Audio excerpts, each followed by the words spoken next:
আমার ভাইয়ের বিরুদ্ধে মিথ্যা অভিযোগের মামলা চলমান, কিন্তু আমার ভাই কবরে। তারপরে প্রশাসন মামলা নেয় নাই। আমরা বৈষম্যের শিকার হয়েছি, কথা বলার ঠিক কিনা? আমরা এটা মানব না, আমরা এটা মানতে পারি না। আমার ভাইকে কবরে একা ছেড়ে দিতে পারি না।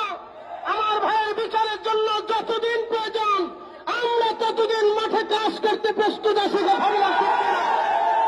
আমরা আমাদের ন্যায্য অধিকার চাই, আমরা আমাদের স্বাধীনতার অধিকার চাই।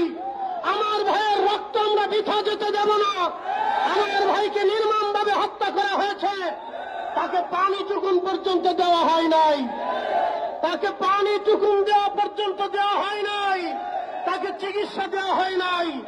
এর চাইতে জুলুম কিছু হতে পারে না, এর চাইতে জুলুম কিছু হতে পারে না। আমার ভাইয়ের ছোট্ট বাচ্চাটার দিকে তাকাইলে কলিজায় ব্যথা করে, আমার ভাইয়ের ছোট্ট মেয়েটার দিকে তাকাইলে কলিজায় ব্যথা করে। তার একমাত্র মায়ের কাদা দেখলে, চোখের পানি দেখলে কলিজায় ব্যথা করে। আমরা এটা মানতে পারবো না। অবশ্যই খুনিদের বিচার করতে হবে, ফাঁসির কাস্টে তাদেরকে ঝুলাইতেই হবে।